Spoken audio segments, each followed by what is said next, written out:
الحمدللہ رب العالمین، الصلاۃ والسلام علی سید الانبیاء والمرسلین، اما بعد، اعوذ باللہ من الشیطان الرجیم، بسم اللہ الرحمن الرحیم۔ آج قرآن پاک کے 27ویں پارے کے حوالے سے گفتگو ہوگی۔ اس پارہ مبارک کے اندر سورہ الذاریات کا کچھ حصہ، سورہ الطور، سورہ النجم، سورہ القمر، سورہ الرحمن، سورہ الواقعہ اور سورہ الحدید کا بیان ہے۔ سورہ الذاریات کا کچھ حصہ پچھلے پارے کے اندر موجود ہیں۔ حضرت ابراہیم علیہ السلام کے مہمانوں کا تذکرہ چل رہا تھا۔ ابراہیم علیہ السلام اور ان کے جو مہمان فرشتے تھے، ان کے درمیان جب گفتگو ہوئی تو ابراہیم علیہ السلام نے ان سے پوچھا کہاں کا ارادہ ہے، تو فرشتوں نے کہا ہم قوم لوط کو پر عذاب نازل کرنے کے لیے آئے ہیں۔ ابراہیم علیہ السلام اور فرشتوں کے درمیان تکرار ہوئی اور فرشتوں نے کہا کہ جس چیز کا فیصلہ اللہ رب العزت نے فرما دیا ہے اس کے بارے میں آپ ہم سے کیوں جھگڑتے ہیں۔ اور اس کے بعد حضرت موسیٰ علیہ السلام کی قوم کا ذکر ہوا کہ جب فرعون کی طرف انہیں بھیجا گیا تو ان لوگوں نے انکار کیا تو اللہ رب العزت کا عذاب آیا۔ اس کے بعد قوم عاد، قوم سمود، قوم نوح، ان سب کا ذکر ہوا کہ ان لوگوں نے جب نافرمانی کی تو اللہ تبارک و تعالیٰ نے ان قوموں کو تباہ کر دیا۔ اس کے بعد دوسرا رکوع ہے۔ دوسرے رکوع میں اللہ رب العزت کی قدرتوں کا بیان ہوا، پھر قیامت کا تذکرہ ہوا اور فرمایا سو اللہ کی طرف رجوع کرو۔ یعنی اللہ رب العزت کی قدرتوں کا بیان ہونے کے بعد اور ساتھ ہی قیامت کا ذکر کرنے کے بعد حکم ہوا کہ پھر تم کیوں رجوع نہیں کرتے اللہ رب العزت کی طرف، اور ساتھ ہی شرک کی مذمت بیان ہوئی اور کہا میں تو رسول اللہ صلی اللہ علیہ وآلہ وسلم کی حوالے سے بات ہوئی، کہا کہ میں تم واضح ڈر سنانے والا ہوں۔ آپ سے پہلے بھی رسولوں کو، نبی علیہ الصلوۃ والسلام کو اللہ رب العزت نے جو ہے وہ آپ کی دلی تسکین کے لیے فرمایا کہ آپ پریشان نہ ہوا کریں۔ آپ سے پہلے بھی جتنے انبیاء علیہ السلام اور جتنے رسول آئے ان لوگوں کو، ان انبیاء علیہ السلام کو لوگوں نے جادوگر کہا۔ آپ ان سے روح انور موڑ لی، آپ پر کوئی الزام نہیں ہے۔ یعنی اگر یہ لوگ تبلیغ کا ان پر کوئی اثر نہیں ہو رہا، یہ لوگ اسلام کو قبول نہیں کر رہے، تو نبی علیہ السلام آپ ان سے چہرہ انور پھیر لیں، آپ سے اس بارے میں نہیں پوچھا جائے گا۔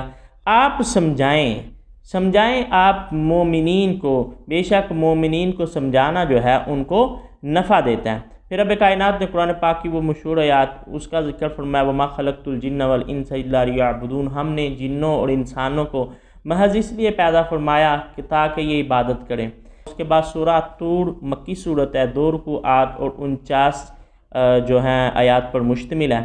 پہلے رکوع کے اندر رب کائنات نے 5 قسمیں اٹھانے کے بعد فرمایا مجرمین و منکرین پر عذاب آ کے ہی رہے گا، یعنی جس دن کا وعدہ کیا گیا وہ دن آ کر ہی رہے گا، کوئی اس کو ٹال نہیں سکتا۔ اگر کوئی چاہے نا میں اس دن کو دور کر دوں، تو اللہ رب العزت نے فرمایا ایسا ممکن نہیں ہے۔ پھر اس رکوع کے اندر وقوع قیامت کی کیفیات کو بیان کیا گیا اور مجرمین کے لیے سزا کا جو ہے وہ بیان ہوا۔ پھر فرمایا ایمان والوں کے لیے اس دن جو ہے وہ نعمتیں ہوں گی، ان کا اللہ رب العزت نے ان کے لیے جو ہے وہ بڑے پر لطف انداز میں جو ہے وہ جنت کا نقشہ کھینچا، جو کہ اس سورہ مبارکہ کے اس رکوع میں بیان ہوا۔ اس کے بعد دوسرا رکوع ہے، رسول اللہ صلی اللہ علیہ وآلہ وسلم پر مشرکین مکہ جو اعتراضات کیا کرتے تھے، رب کائنات نے ان کو رد فرمایا۔ وہ آقا علیہ الصلوۃ والسلام کو کاہن، کبھی مجنون، کبھی شاعر کہتے، اور آقا علیہ الصلوۃ والسلام سے کہتے کہ آپ انتظار کریں، ہم بھی انتظار کرتے ہیں گردش زمانہ کا، یعنی وقت بتائے گا کہ کون سچا ہے۔ تو اللہ رب العزت نے آقا علیہ الصلوۃ والسلام کو حکم فرمایا، نبی علیہ الصلوۃ والسلام آپ ان سے کہہ دیں آپ بھی انتظار کریں، ہم بھی انتظار کرتے ہیں، گردش زمانہ بتا دے گا کہ ہم میں سے کون جو ہے وہ سچا ہے۔ اس کے بعد سورہ نجم مکی صورت ہے، 3 رکوع اور 62 آیات پر مشتمل ہے۔ اللہ رب العزت نے پہلے رکوع کے اندر ستارے کی قسم اٹھائی۔ ستارے کی قسم اٹھانے کے بعد فرمایا تمہارے آقا نے کبھی نہ راہ کو گم کیا نہ راہ راست کے بغیر چلے، یعنی رسول اللہ صلی اللہ علیہ وآلہ وسلم کی جو صداقت ہے اس کے بارے میں اللہ رب العزت نے قسم اٹھائی کہ آپ کبھی بھی گمراہی کے راستے کی طرف نہیں گئے، نہ ہی راہ راست کو آپ نے کبھی جو ہے وہ چھوڑا ہے۔ پھر فرمایا اللہ کے رسول صلی اللہ علیہ وآلہ وسلم تو اپنی مرضی سے بات بھی نہیں کرتے، آپ جب بھی بات کرتے ہیں اللہ رب العزت کی طرف سے وحی ہوتی ہے۔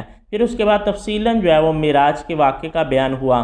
فرمایا ثم دنا فتدلی، وہ نبی قریب ہوا اپنے رب کے، فکان قاب قوسین او ادنی، 2 کمانوں سے بھی کم فاصلہ رہ گیا۔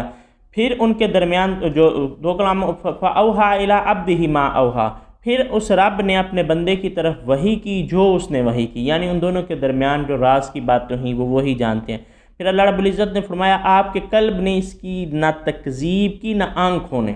یعنی ایسا نہیں ہے کہ انسان بسا اوقات کوئی نور دیکھتا ہے تو وہ کہتا ہے سمجھ نہیں ایسا کیا تھا. اللہ رب العزت نے فرمایا نہیں، رسول اللہ صلی اللہ علیہ وآلہ وسلم کی کیفیت یہ نہیں تھی.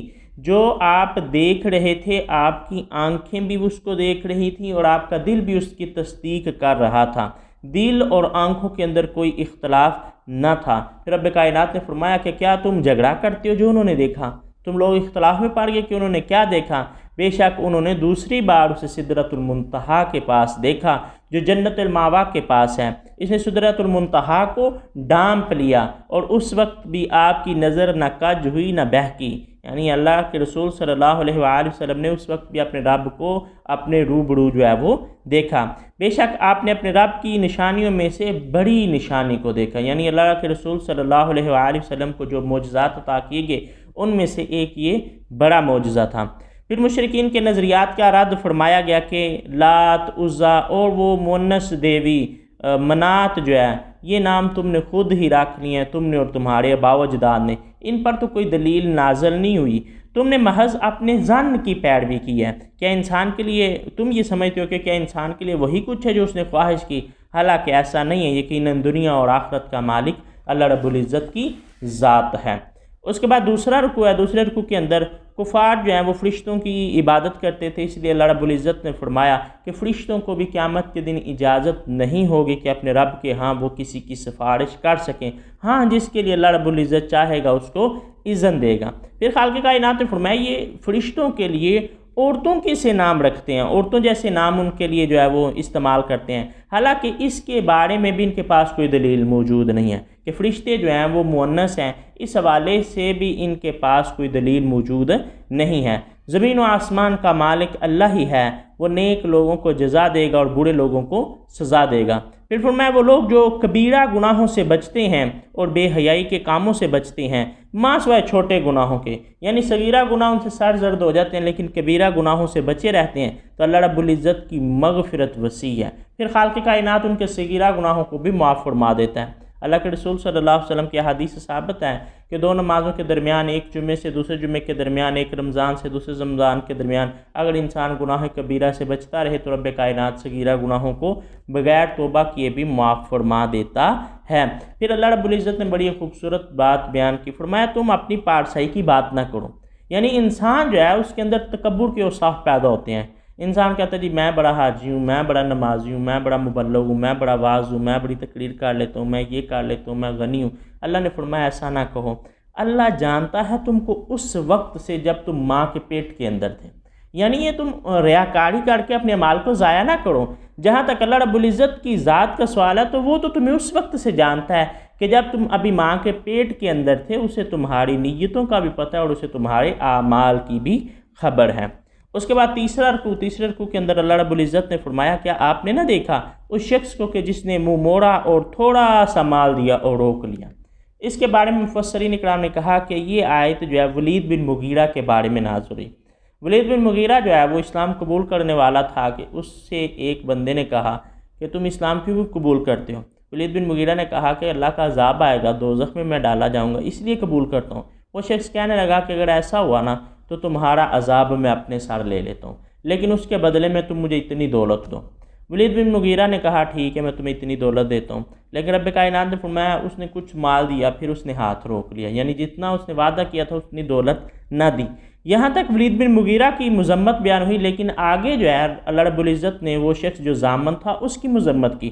فرمایا جو ضمانت دے رہا ہے اس کے پاس غیب کا علم ہے یا یہ کہ اس کے پاس موسیٰ علیہ السلام اور حضرت ابراہیم علیہ السلام کے صحائف نہیں آئے کہ جن میں یہ بات موجود تھی کہ کوئی جان کسی جان کا بوجھ قیامت کے دن نہ اٹھائے گی. اس کے بعد اللہ رب العزت کی صفات کا بیان ہوا کہ وہی ہنساتا ہے، وہی رلاتا ہے، مارتا بھی وہی ہے، زندہ بھی وہی کرتا ہے، نر اور مادہ جوڑے اسی نے پیدا فرمائے، اسی نے غنی کیا. شعراء ایک جو ہے ان کا ستارہ تھا جس کی وہ عبادت کرتے تھے. اللہ نے فرمایا اس جس ستارے کی تم پوجا کرتے ہو اس کا رب بھی وہی اللہ ہے، پہلی قوموں کو ہلاک کرنے والا بھی وہی اللہ ہے. پھر فرمایا تم اس کی کون کون سی نعمت میں شک کرو گے، فَبِأَيِّ آلَاءِ رَبِّكُمَا تَتَمَارَىٰ، کہ اللہ نے اتنی نعمتیں انسان کو دی ہیں، اتنی نعمتیں دی ہیں، انسان کس کس نعمت کو جو ہے وہ شک میں مبتلا ہو جائے گا کہ یہ اللہ نے نہیں دی۔ اللہ نے فرمایا ایسا نہیں ہے، اتنی نعمتیں دی ہیں، انسان اس کا انکار نہیں کر سکتا۔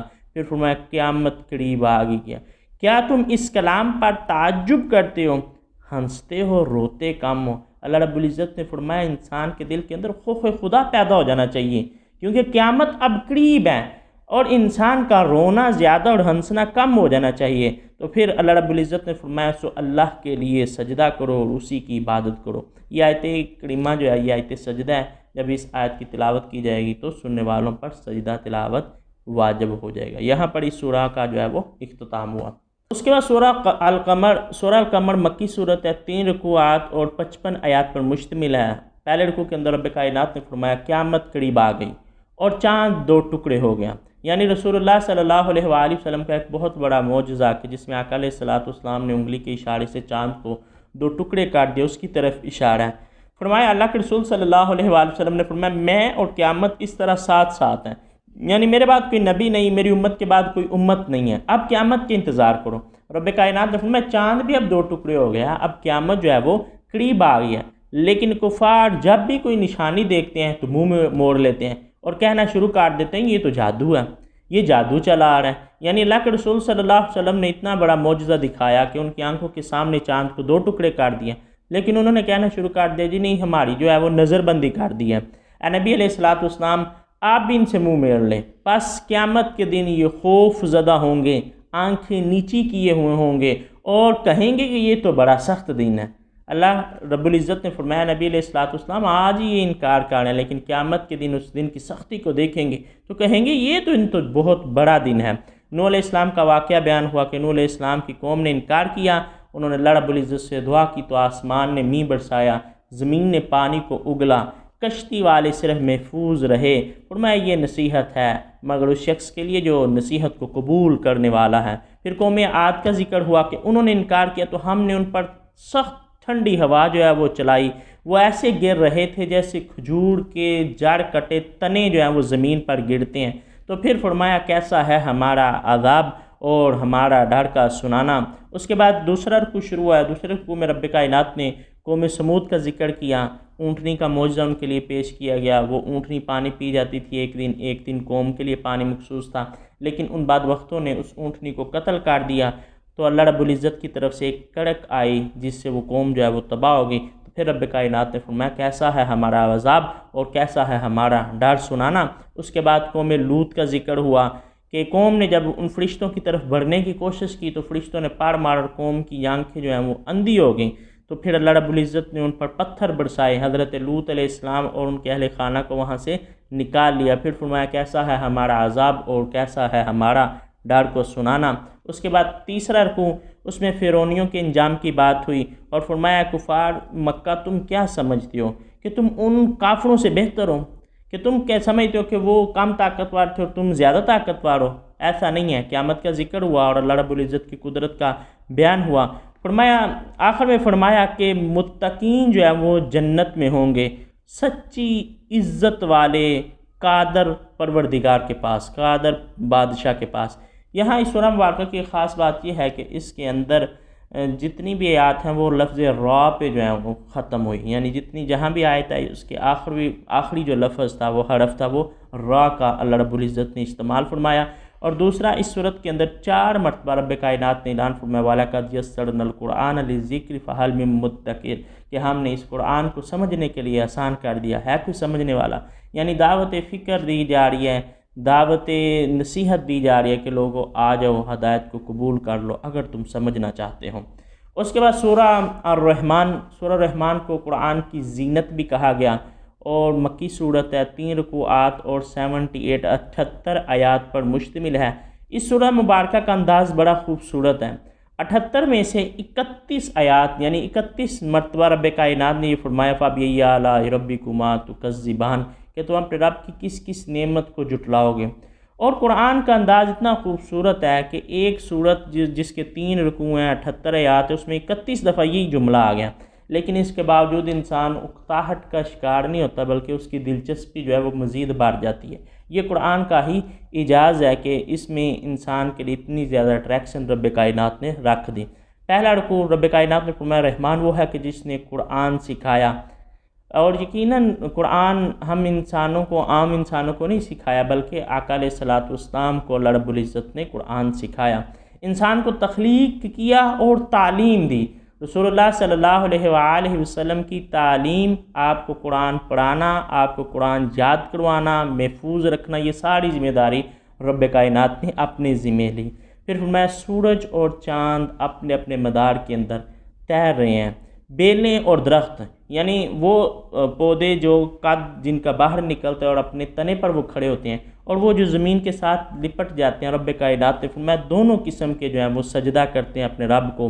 آسمان کو بلند کیا اور ترازو بنایا تاکہ تولنے میں بے انصافی نہ کرو، یعنی رب کائنات نے ایک ایک جملہ استعمال کیا، لیکن جب ترازو کی بات ہوئی تو وہاں پر رب کائنات نے ایک سے زیادہ جملے، ایک سے زیادہ آیات کے استعمال کیا کہ انسان ترازو کو ہم نے اس لیے بنایا تاکہ تم بے انصافی نہ کرو، صحیح تولو۔ جب ماپ تول کرو، ناپ کر دو، تول کر دو تو صحیح صحیح پورا ماپ تول دو، کمی بیشی اس میں نہ کرو۔ زمین کو لوگوں کے لیے بنایا کہ جس میں پھل بھی ہیں، کھجوریں بھی ہیں، غلہ بھی ہے اور خوشبودار پھول بھی پیدا کیے۔ اور اس آیت کے بعد پہلی مرتبہ یہاں پر لفظ استعمال ہوا فَبِأَيِّ آلَاءِ رَبِّكُمَا تُكَذِّبَانِ۔ پھر انسان کو ٹھیکڑے والی مٹی اور جنوں کو آگ سے پیدا کیا۔ مشرقوں اور مغربوں کا وہی رب ہے۔ اللہ رب العزت نے مشرق اور مغرب نہیں کہا، بلکہ مشرقوں اور مغربوں کا لفظ استعمال کیا، کیونکہ آج کی جدید سائنس بھی یہ بات ثابت کرتی ہے کہ 365 دن سورج الگ الگ مقامات سے طلوع ہوتا ہے اور الگ الگ مقامات پر غروب ہوتا ہے، اس لیے ایک سے زیادہ مشرقی ہیں اور ایک سے زیادہ جو ہیں وہ مغرب ہیں۔ اس لیے رب کائنات نے فرمایا وہ مشرق اور مغربوں کا رب ہے۔ دو سمندر اس نے پیدا کیے، ایک کھاری ہے اور ایک میٹھ ہے، ان دونوں کے درمیان رب کائنات نے جو ہے وہ پردہ بنایا ہوا۔ سمندروں میں سے موتی اور گونگے نکلتے ہیں، سمندروں میں کشتیاں چلتی ہیں جو پہاڑوں کی مانند دکھائی دیتی ہیں، یعنی بلند و بالا۔ اور اس کے بعد دوسرے رکوع میں رب کائنات نے فرمایا ہر چیز کو فنا ہونا ہے، باقی ذات صرف اللہ رب العزت کی ذات ہے، سوال اسی ذات کے سامنے کیا جانا چاہیے، یعنی اللہ رب العزت کی ذات ایسی ذات ہے کہ جس سے سوال کرنا چاہیے، وہ اس سے لائق ہے، اس شان کی مالک ہے کہ اسی سے سوال کرنا چاہیے۔ پھر انسانوں جنوں کو مخاطب کیا گیا، رب کائنات نے فرمایا گروہ انس اور جن اگر طاقت رکھتے ہو تو زمین و آسمان کی حدود سے نکل جاؤ، لیکن تم جہاں بھی جاؤ گے وہاں پر اللہ رب العزت کی حکمرانی ہی پاؤ گے۔ یعنی اگر انسان بغاوت پہ اتر جائے تو اللہ نے فرمایا میری زمین سے نکل جاؤ، لیکن انسان کے اندر اتنی طاقت نہیں ہے کہ وہ اللہ کی سلطنت کو چھوڑ کر کہیں اور جا سکے۔ جہاں بھی جائے گا انسان جتنی مرضی ترقی کر لیں، جہاں مرضی پہنچ جائے، لیکن وہاں پر حکمرانی جو ہے وہ اللہ رب العزت کی ذات کی ہی ہوگی۔ اور پھر آخر رکوع تک اللہ رب العزت نے جو ہے وہ قیامت اور جہنم کا ذکر کیا۔ اس کے بعد تیسرا رکوع رب کائنات نے فرمایا جو اپنے رب کی بارگاہ میں کھڑے ہونے سے ڈر گیا اس کے لیے 2 جنتیں ہیں۔ حضرت عمر فاروق رضی اللہ تعالیٰ عنہ کے دور کا بڑا خوبصورت واقعہ ملتا ہے کہ ایک نوجوان جو ہے اس کی محبت میں ایک لڑکی گرفتار ہو گئی۔ اس لڑکی نے کئی دفعہ کوشش کی کہ نوجوان کو اپنی طرف ورگلا لے، لیکن کامیاب نہ ہوئی۔ ایک دن وہ کامیاب ہوگی، نوجوان قریب تھا کہ اس کے ساتھ بدکاری کرتا، لیکن اللہ رب العزت کی طرف سے خوف کی ایک لہر آئی، وہ نوجوان گر کر بے ہوش ہو گیا۔ اس لڑکی نے چند لوگوں کو ساتھ دیا اور اسے اس کے گھر کے سامنے ڈال دیا۔ گھر والوں نے بیٹے کو دیکھا کہ بے ہوش پڑا ہے، اس کو گھر لے گئے۔ تھوڑی دیر کے بعد ہوش آیا، اس سے پوچھا تیرا کیا ماجرا ہے؟ اس نے سارا بتایا، بیان کر رہا تھا کہ اللہ کی طرف سے وہ خوف کی لہر دوبارہ آئی، وہ نوجوان گرا اور فوت ہو گیا۔ لوگوں نے اس کی نماز جنازہ پڑھائی، اس کو دفن کر دیا گیا۔ مدینہ کی گلیوں میں اب یہ بات مشہور ہوگی کہ ایک نوجوان اللہ کے خوف کی وجہ سے فوت ہو گیا۔ بات امیر المومنین حضرت عمر فاروق رضی اللہ تعالیٰ عنہ تک جا پہنچی۔ آپ اس کے گھر تشریف لائے، آپ نے اس کے گھر والوں سے کہا تمہارے بیٹے کا کیا ماجرا ہے؟ بتایا گیا تو آپ نے فرمایا تم نے مجھے خبر کیوں نہ کی؟ میں وقت کا امیر المومنین اس نوجوان کی نماز جنازہ ادا کرنا چاہتا تھا جو اللہ کے خوف کی وجہ سے فوت ہو گیا۔ اب آپ نے اس کی گھر والوں سے پوچھا اس کی قبر کدھر ہے؟ قبر پڑ گئی اور آپ نے اس نوجوان کی قبر سے خطاب فرمایا۔ آپ نے کہا نوجوان اللہ رب العزت قرآن پاک کے اندر ارشاد فرماتا ہے وَلِمَنْ خَافَ مُقَامَ رَبِّهِ جَنَّتَانِ، کہ جو اللہ کی بارگاہ میں کھڑا ہونے سے ڈر گیا اللہ رب العزت اس کو 2 جنتیں عطا فرمائے گا۔ تو قبر میں سے آواز آئی اے امیر المومنین، میں نے اپنے رب کے وعدے کو سچا پا لیا۔ تو رب کائنات نے فرمایا جو اللہ کی بارگاہ میں کھڑے ہونے سے ڈر گیا، اللہ اس سے 2 جنتوں کا وعدہ کرتا ہے جو سرسبز شاخ والی ہوں گی، 2 چشمے ہوں گے، 2 قسم کے وہاں پھل ہوں گے، بستروں پر تکیے، اور تکیے جو ہیں ان کے غلاف ریشم کے ہوں گے، پھل جھکے ہوئے ہوں گے، یعنی انسان کو مشقت نہیں کرنی پڑے گی، نیچی نگاہوں والی بیویاں ایسی کہ نہ انہیں پہلے کسی انس نے نہ جن نے دیکھا ہوگا نہ چھوا ہوگا، ایسے جیسے یاقوت اور مونگے ہوتے ہیں۔ اللہ رب العزت نے یہ ذکر فرمانے کے بعد فرمایا 2 اور جنتیں بھی ہیں، وہاں پر بھی پھل ہوں گے، کھجور، انار، خوبصورت عورتیں، بڑی آنکھوں والی باپردہ خیموں میں رہنے والی حوریں بھی ہوں گی۔ یہ سارا بیان اس رکوع کے اندر فرمانے کے بعد اللہ نے جو اختتام فرمایا تو کہا آپ کے رب کا نام برکت والا، بہت بزرگی والا، بڑی عزت والا ہے۔ اس کے بعد سورہ الواقعہ کے بارے میں ملتا ہے آپ صلی اللہ علیہ وآلہ وسلم نے فرمایا کہ جس نے ہر رات سورہ واقعہ کی تلاوت کی وہ کبھی محتاج نہیں ہوگا۔ مکی صورت ہے، 3 رکوعات اور 96 آیات پر مشتمل ہے۔ پہلے رکوع میں قیامت کا ذکر اور کہا کہ لوگ 3 قسم کے ہیں، دائیں ہاتھ والے، بائیں طرف والے اور سبقت لے جانے والے ہیں، یعنی جو نیکیوں میں سبقت لے جانے والے ہیں۔ آقا علیہ السلام نے فرمایا میری امت کے 70,000 کا گروہ ایسا ہے کہ جو بغیر حساب کتاب کے جنت میں چلا جائے گا، وہ گروہ جو ہے وہ سبقت لے جانے والا ہوگا۔ اب سبقت لے جانے والے اور دائیں ہاتھ والے، ان کا احوال رب کائنات نے بیان کیا کہ تختوں پر ہوں گے، تکیے لگے ہوئے ہوں گے، ایک دوسرے کے سامنے بیٹھے ہوں گے، لڑکے جو ہیں نوجوان لڑکے جام لیے گھوم رہے ہوں گے کہ جب چاہیں وہ اس جام سے لے سکتے ہیں۔ وہ جام ایسے ہوں گے کہ جن سے نہ تو سر میں درد ہوگا اور نہ عقل میں فطور ہوگا، پسندیدہ پھل ہوں گے، من پسند پرندوں کا گوشت کھانے کو ملے گا، بڑی آنکھوں والی حوریں جیسے چھپے ہوئے موتی ہیں، کوئی فضول بات نہیں ہوگی، سلام سلامہ کی صدائیں ہوں گی۔ یہ سارا بیان رب کائنات نے پہلے رکوع کے اندر فرمایا۔ اس کے بعد دوسرے رکوع میں بائیں ہاتھ والوں کا ذکر ہوا، ان کے لیے گرم ہوا ہوگی، کھولتا پانی ہوگا، سیاہ دھوئیں کے سائے ہوں گے، نہ وہاں ٹھنڈ ہوگی نہ سکون ہوگا، کھانے کو زکوم دیا جائے گا، کھولتا ہوا پانی ملے گا، اور وہ ایسے پئیں گے کہ جیسے پیاسا اونٹ پیتا ہے، کہ اونٹ بہت زیادہ پانی جو ہے وہ اپنے معدے کے اندر ذخیرہ کر لیتا ہے، تو وہ پینے والا بھی اسی طرح اس کو پیے گا۔ وجہ کیا؟ کیونکہ دنیا میں ان لوگوں نے آخرت کا انکار کیا۔ پھر قدرت کی مختلف مثالیں رب کائنات نے بیان کی، فرمایا انسان کی تخلیق، انسان کو کس نے پیدا کیا، زراعت کو کون اگاتا ہے، پانی کو کون نازل کرتا ہے، آگ تم نے جلائی تو درخت کو کس نے اگایا تھا۔ رب کائنات نے سارے اپنی قدرتوں کا بیان کرنے کے بعد فرمایا سو اپنے رب کے اسم کی تسبیح بولو۔ اس کے بعد تیسرا رکوع قسم اٹھانے کے بعد فرمایا یہ عزت والا قرآن ہے، لوح محفوظ میں ہے اور صرف پاک لوگ اسے چھو سکتے ہیں۔ یہ آیت کریمہ ایسی ہے جسے فقہاء کرام نے کہا قرآن پاک کو بے وضو جو ہے وہ نہیں چھوا جا سکتا، اس کو صرف پاک لوگ ہی چھو سکتے ہیں، یہ کوئی معمولی کتاب نہیں ہے۔ پھر روح کے نکلنے کی بات ہوئی، کہا اگر تم اتنے ہی سچے ہو تو جو روح اللہ نکال لیتا ہے جسم سے اس کو واپس ڈال کے دکھاؤ۔ اور اس کے بعد آخرت کا ذکر ہوا اور آخر میں فرمایا پس آپ اپنے رب عظیم رب کے نام کی تسبیح بیان کریں۔ اس کے بعد آخری صورت اس پارے کی سورہ الحدید، حدید کا معنی جو ہے وہ لوح ہے، مدنی صورت ہے، 4 رکوعات اور 29 آیات پر مشتمل ہے۔ پہلا رکوع اللہ رب العزت نے فرمایا زمین و آسمان کی ہر چیز اللہ کی تسبیح بیان کرتی ہے۔ اس کے بعد پورے رکوع میں اللہ کی قدرت کاملہ کا جو ہے وہ بیان ہوا۔ پھر فرمایا تمہیں کیا ہو گیا کہ تم ایمان کیوں نہیں لاتے حالانکہ تم سے وعدہ لیا گیا تھا۔ عالم ارواح کے اندر اللہ رب العزت نے تمام روحوں سے وعدہ لیا تھا کہ کیا میں تمہارا رب نہیں ہوں؟ قالوا بلا، تو سب نے کہا ہاں باری تعالیٰ تو ہمارا رب ہے۔ تو اللہ رب العزت نے فرمایا جب تم سے وعدہ لیا گیا تھا تو اب تم ایمان کیوں نہیں لاتے؟ پھر فرمایا تمہیں کیا ہو گیا ہے، تم کیوں خرچ نہیں کرتے حالانکہ ہر چیز کا وارث اللہ تعالیٰ، ہر چیز اللہ تعالیٰ کی، اس کے باوجود تم اس کی راہ میں جو ہے وہ خرچ نہیں کرتے۔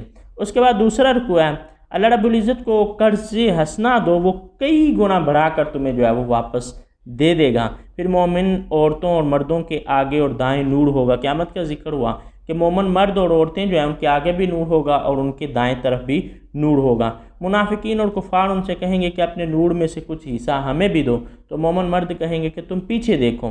جب وہ پیچھے دیکھیں گے تو اللہ رب العزت ان کے اور مومنین کے درمیان جو ہے وہ ایک دیوار کو حائل کر دے گا، جس کے اندر کی طرف تو آسائشیں ہوں گی، سکون ہوگا، اور جس کے باہر جو ہے وہ اندھیرا ہوگا۔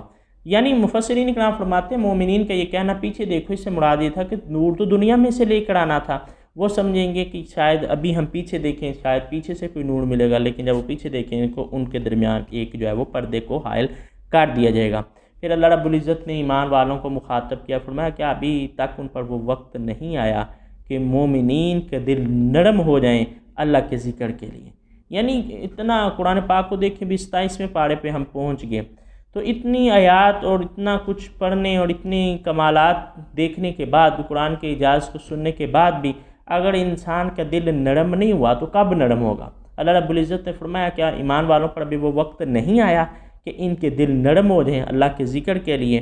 پھر فرمایا پہلے لوگوں کی طرح نہ ہو جاؤ کہ جن کی طرف ہم نے کتابیں نازل کی اس کے بعد ان کے دل جو ہیں وہ سخت ہو گئے۔ اس کے بعد تیسرا رکوع ہے، تیسرے رکوع میں رب کائنات نے دنیا کی زندگی کھیتی کی طرح ہے، اچھی پیداوار ہے، ابتدا میں بارش ہوتی ہے، بڑی سبزہ ہی سبزہ ہر طرف دکھائی دیتا ہے، پھر وہ خشک ہو جاتی ہیں، پھر زرد ہو جاتی ہیں، پھر چوڑا چوڑا ہو جاتی ہیں۔ اللہ رب العزت نے فرمایا زندگی کی بھی یہ مثال ہے دنیا کی زندگی کی کہ انسان جوانی کی طرف جاتا ہے اور ہر چیز کو مسخر کر دینے کی قدرت رکھتا ہے، پھر بڑھاپے کی طرف جاتا ہے، پھر بیماریاں اس کو آ لیتی ہیں، پھر وہ ختم ہو جاتا ہے، اس کا نام و نشان تک جو ہے وہ مٹ جاتا ہے۔ پھر فرمایا سبقت لو اپنے رب کی مغفرت اور جنت کی طرف، یعنی اپنے رب کی مغفرت اور جنت کی طرف بڑھو، جو چیز تم سے چلی جائے اس پر افسوس نہ کرو، اور جو چیز تمہیں مل جائے اس پر تکبر نہ کرو۔ جو چیز انسان سے چلی جاتی ہے، آزمائش آتے تو انسان اس کا روگ نہ لگا لے، اسی کے لیے آؤ بکا نہ کرتا رہے، اور جو نعمت اللہ کی طرف سے ملے اس پر شکر ادا کرے، تکبر نہ کرے۔ پھر اللہ رب العزت نے لوہے کا ذکر کیا کہ لوہے کو ہم نے قوت دی ہے اور اس میں فوائد ہیں، اور ان چیزوں کا مقصد کیا ہے کہ لوگ بن دیکھے اللہ اور رسولوں پر جو ہے وہ ایمان لے آئیں۔ اس کے بعد چوتھا رکوع اور آخری رکوع، پہلے انبیاء علیہ السلام کا ذکر کرنے کے بعد فرمایا ہم نے رہبانیت کا نہیں کہا، انہوں نے خود ہی ایجاد کر لی۔ رہبانیت کیا ہے کہ انسان خود کو دنیا سے الگ کر لے، جنگلات کے اندر چلا جائے، صرف اللہ کو راضی کرنے کے لیے کوشش کرتا رہے۔ اللہ رب العزت نے فرمایا ہم نے رہبانیت کا درس نہیں دیا، لوگوں نے خود ہی اس کو ایجاد کر لی اور پھر وہ اس پر قائم بھی نہیں رہ سکے۔ فرمایا وہ باہر چلے ہی گئے تھے تو چاہیے تو یہ تھا کہ وہ رہبانیت پر قائم رہتے، اللہ نے فرمایا وہ اس پر بھی قائم نہیں رہ سکے۔ اور آقا علیہ السلام نے بھی بڑی سخت ممانت فرمائی رہبانیت کی۔ آقا علیہ السلام کی خدمت میں کچھ لوگ آئے، ایک کہنے لگا یا رسول اللہ علیہ وسلم میں ساری رات نماز پڑھوں گا، ایک کہنے لگا یا رسول اللہ علیہ وسلم میں ہر دن روزہ رکھوں گا، ایک کہنے لگا یا رسول اللہ علیہ وسلم میں کبھی شادی نہیں کروں گا۔ آقا علیہ السلام نے فرمایا خبردار، میں سب سے زیادہ اللہ سے ڈرنے والا ہوں، جو میرے طریقے پر چلا وہ ہم میں سے ہے، جو میرے طریقے پر نہ چلا وہ ہم میں سے نہیں ہے۔ میں رات کو عبادت بھی کرتا ہوں، سوتا بھی ہوں، روزہ بھی رکھتا ہوں، افطار بھی کرتا ہوں، اور میں نے شادیاں بھی کر رکھی ہیں۔ یعنی اسلام کے اندر رہبانیت کا کوئی جو ہے تصور موجود نہیں ہے۔ رب کائنات نے سورہ مبارکہ کا اختتام فرمایا اللہ بڑے فضل والا ہے، جس کو چاہتا ہے وہ فضل عطا فرماتا ہے۔ اللہ رب العزت کی بارگاہ میں دعا کرتا ہوں خالق کائنات سمجھنے کی توفیق عطا فرمائے۔ وما علینا الا البلاغ المبین۔